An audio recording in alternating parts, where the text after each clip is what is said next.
Hello, everyone, and welcome again to another Teacher Joseph podcast.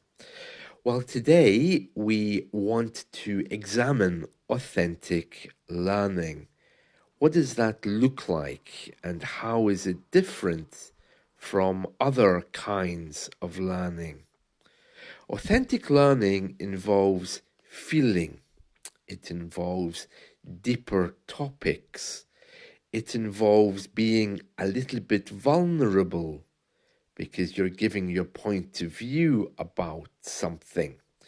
It doesn't have to be necessarily personal about your wife, family, or community, but it does have to have something in it which involves you, your feelings, and perhaps your morals or principles. It's something which should light that fire within you and make you feel happy. And in turn, when you can express that thing in a second language, it makes you feel connected to that language. Now, that's a very different thing from buying a grammar book and filling in the blank spaces with an example of a conditional, an example of a passive voice or a causative. These things usually don't have meanings for us. And because they don't have meanings, we easily forget them. Our learning time, and even with teachers, is often talking about very shallow things. Things which we don't really care about, but maybe things which we do. Even exam questions sometimes ask us things which don't seem to be very relevant. For example, describe a sports match that you attended that you really liked. Describe a time you visited a shop or a coffee shop. These are not things that anyone sits at home and discusses with their family. So authentic learning takes us a little bit deeper into a place of learning where you can actually connect with the language. But let me give you a few points here. First of all, authentic learning doesn't have to be personal. It doesn't have to be about talking about your wife or your children and problems or finances. It doesn't have to be talking about problems in your community. In a country like the UK, for example, where there isn't any community anymore, it's very hard. If someone asked me, talk about the problems in your community, I would say, my community? I don't have a community. My town doesn't do anything. People don't talk to each other. We're British. So there isn't any community. My community is the time I spend with my students, for example. I guess that's my community. You have to get real and really touch in to your feelings, your life, and what's important for you.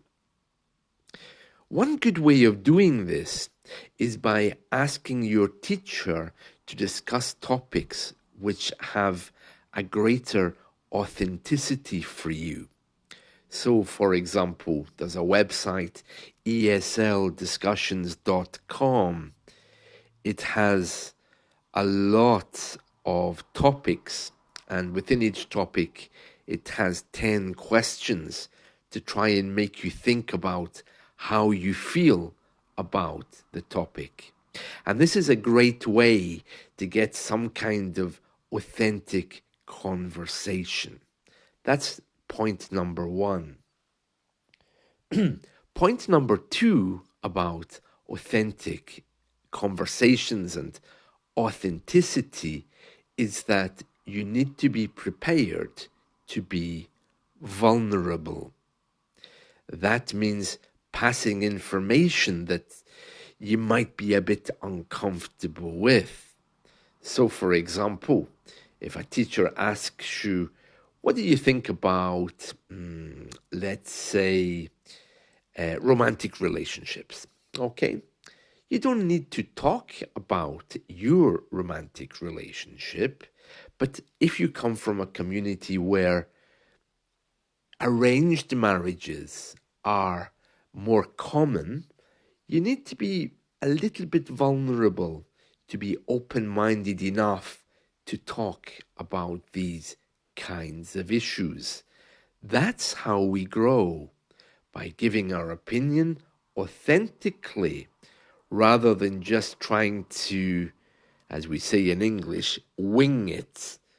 To wing it just means to try to give false answers or pretend you know about something that you don't.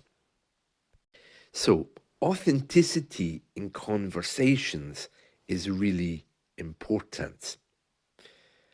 This is something I really struggle with because as a teacher, of course, I want to bring out the best of your conversation. But I have to be very careful in doing that because there may be all kinds of cultural barriers about talking about certain things. And there's also a way that it needs to be done without being too personal. But it needs to have some kind of meaning. So the next time you're with your teacher, you can try this. You can choose a topic that you want to discuss. It might be a topic that feels important for you. You know, it could be something like the treatment of animals. Maybe you work with animals. It could be something about a lifestyle, maybe you know about in the UK or in the English world, that you're curious about, that you want to ask about. It could be about one of our minorities, or maybe you want to explain about something in your country. To come to an English class without authenticity is a little bit worrying, because you can go on the internet, you can go on any of the social media platforms without having authenticity. But if you want to engage in authentic learning, you need to bring all of you to the class. If your teacher doesn't ask you those deep questions that you want to know, or you want to explore, then you should bring the topic and tell him, this is what I want to talk with you about today. And he should be okay with that. If your teacher is one who has grammar lessons already every time he has a new bit of grammar, and he's not allowing you to be authentic and honest and open in the classes, then you should tell him. I know this is perhaps something that's a bit difficult. Many cultures have a great respect for the teacher, but to be honest and authentic with yourself and not to waste your money, you need to find authenticity, things that light that fire inside of you. And if that doesn't happen in an English lesson, you should be asking yourself why, because it's usually the content that's the problem. One difficulty I have in learning Persian is that in Persian culture, which of course is a very strong Islamic culture, there are things which don't exist, which are here in the UK. So, for example, people living together, a diverse community, living with other minorities. Some of these things are very difficult when you talk to someone who comes from a culture which perhaps is a little bit more closed. So this raises other questions about how can you be authentic? Do you just want to go in there and say, you know what, my culture is like this and I want to talk about it? Or are you open-minded enough to explore the culture of the language you're learning? There's all kinds of things come up when you try to be authentic.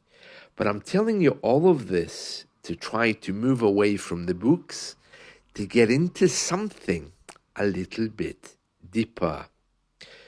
When you build a house, you have to lay the foundations. The four cornerstones have to be put down. In language learning, of course, those four corners are speaking, writing, reading, and listening. And you should be building those walls equally. Some teachers encourage their students to draw structures of their learning process, like drawing a box which has four boxes going up and then four boxes going along. It's 4 by 4. And on the bottom, you write in the boxes reading, speaking, writing, and listening, and then you build on that and you write in each block your progress. And in the middle of that diagram, there should be a line which takes you up to the next point when it gets into your consciousness. It's a map of consciousness. If you want to explore that, the next time you have a lesson with me, ask me about it, and I'll show you how you could create your own structure to monitor your learning. Whatever way you learn today, it just has to be a little bit more authentic. Now, if you explore authentic education on the internet or authentic learning, you'll see that already there is a system there which is copyrighted and being used and sold by English teachers. It doesn't have to be like that. That system is about empowering people from communities to talk about problems in their community, to talk about problems in their lives. But the truth of the matter is, most of us don't come from communities anymore, especially in the West. Many of us spend so much time alone that it would be very hard for us to define what or who our community is. Likewise, in an English lesson, you don't want to be talking about your personal problems. A good teacher should be lifting you away from your personal life to talk more about things which you can give a viewpoint on without too much emotion, but with authenticity, clarity, and confidence. Whatever your learning looks like today, I really encourage you to try to be more authentic with yourself. That might be being more honest about how you can achieve your goals with learning. And I'm talking specifically there about the amount of time you have available, because on Italki, on our system that we use to teach, I can see that many of you are really, really struggling with time. Many of you have to cancel at the last moment because of work meetings or work commitments. That doesn't sound very authentic. That's pushing English away in favor of something else. So there's a real need to look deep inside, not only about your learning process, but about priorities, about time, about the way in which you want or you're going to be moving forward with learning. And then on top of that, I mean, time is one of the foundations of learning, of course. But once you build on top of that, you can then begin to look at how you can bring your life authentically into learning. That's a very different thing from simply trying to hold on to a grammar book which asks you if you have a dog. One essay of authentic expression is much better than 3 pages of a grammar book which say nothing. So, I encourage you today to take a pen and a bit of paper and to write down 10 things which are very important to you. That could be something like going to the gym. For religious people, that could mean going to the mosque or going to the church. And I want you to begin by talking about how you go to that place and what you do in that place. Now, I'm not asking you to write some thesis about religion here, okay? Because it would be too hard, even in your own language. But I'm just beginning to ask you to explore 10 key things or 10 key words in your life to bring about a sense of authenticity of how you would bring those things to a second language. And then you can think about maybe writing an essay or a short story about one of those things. And it would be more motivating, wouldn't it, if you're writing about what you do at the gym or even your ritual of going to the gym. How do you get there? You get up at 6, you go at 6:30 before you start work. Whatever things you want to write about, as long as they're authentic, have meaning, and have feeling from your heart, this would make an ideal lesson study. And that's a very different thing from picking up the grammar book.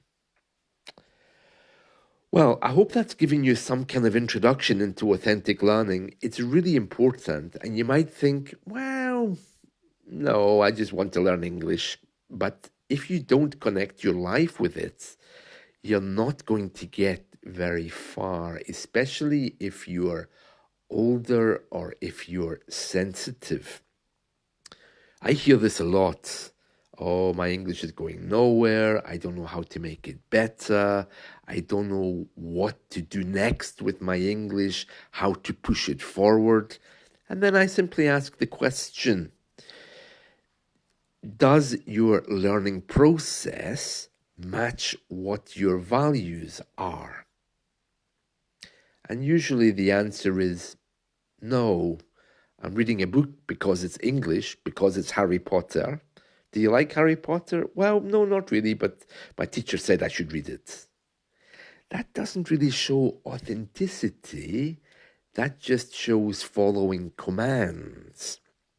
So, looking deep inside to see what really lights your fire is very, very important. And it's so easy to lose sight of that, especially when we're all living in cultures which are overrun by superficiality.